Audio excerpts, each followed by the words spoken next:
Bonsoir Mimosa, Bonsoir Max. bonsoir à tous. Bonsoir tout le monde. Voilà, on est ravis de vous avoir pour ce petit point post-résultat Netflix. On vous en parlait la semaine dernière. C'est la première des grosses tech à publier ses comptes. Ils sont sortis hier soir, c'est donc de l'actualité chaude. Dans ces fameux comptes, on vous disait qu'il y avait deux principaux points à regarder. Le premier, la croissance des abonnés dans les zones géographiques phares de Netflix, à savoir l'Amérique du Nord et la région Europe. Et ensuite, le contenu, voilà, le catalogue de séries. On fait un troisième petit focus dans ce point sur la tarification et sur le coût des abonnements.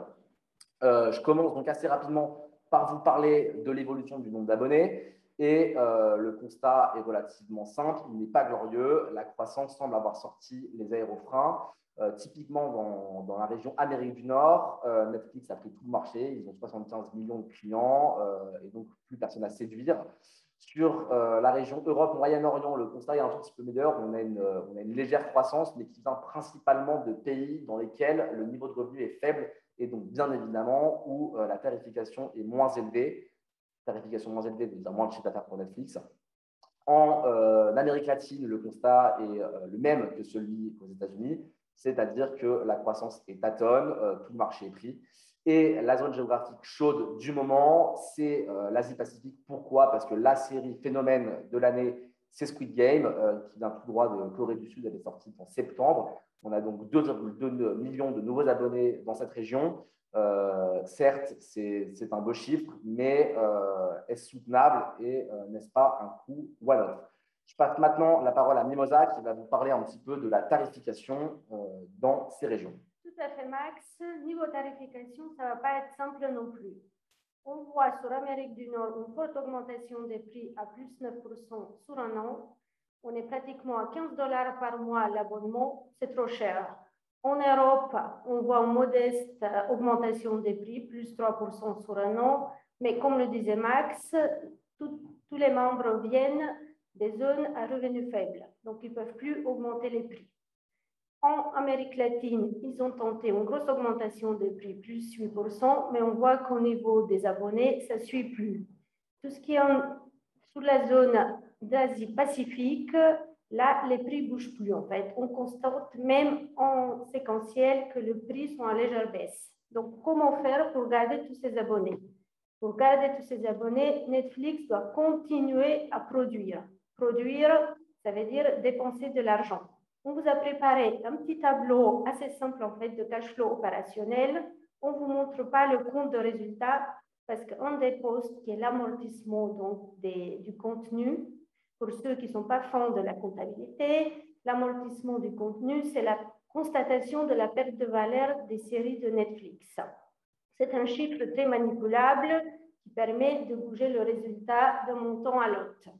Donc, le petit tableau qu'on vous a préparé, c'est le cash flow opérationnel. Ce qu'on voit au troisième trimestre 2020, Netflix a réussi à générer 1 milliard, mais rappelez-vous, on était en plein Covid.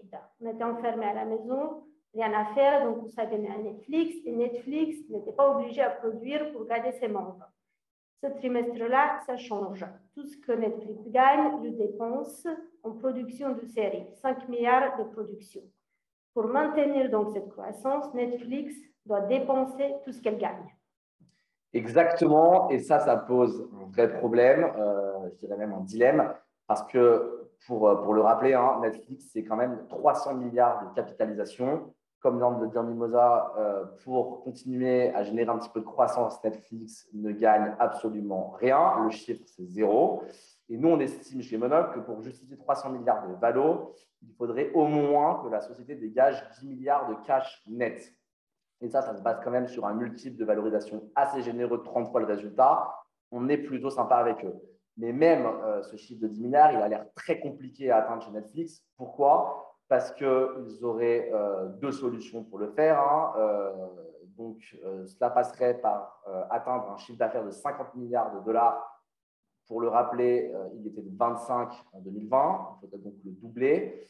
Pour ce faire, ça signifierait donc soit de multiplier par 2 le coût des abonnements Netflix, mais qui d'entre vous et d'entre nous restera client à 30 ou 40 euros par mois, pas forcément un très grand nombre, je pense, soit doubler leur base de clientèle. Mais ça aussi, ça a l'air assez compliqué, puisque comme on l'a dit, ils sont sur des marchés qui sont relativement saturés et ils ont de plus en plus de concurrence d'autres plateformes type Prime Video, Hulu, Disney+, ou encore HBO qui proposent des solutions souvent à prix relativement cassés. Ça se complexifie pour Netflix. La valorisation est absolument pas rationnelle et ce ne sont pas les 1% de baisse de l'action à l'heure où je vous parle qui changent grand-chose. Le marché n'a pas l'air au courant de ces infos. On estime donc que c'est bien de faire un petit peu de prévention sur le sujet. On vous recommande d'être vigilant et on espère vous voir très vite sur un nouveau petit podcast pour parler de votre résultat. Je le dis ici, mais voilà, bien évidemment, si vous avez des remarques ou des questions sur ce point, n'hésitez surtout pas à nous contacter par email, LinkedIn ou téléphone. On se fera un grand plaisir de les prendre, on est là pour ça. À très bientôt et excellente soirée. Au revoir.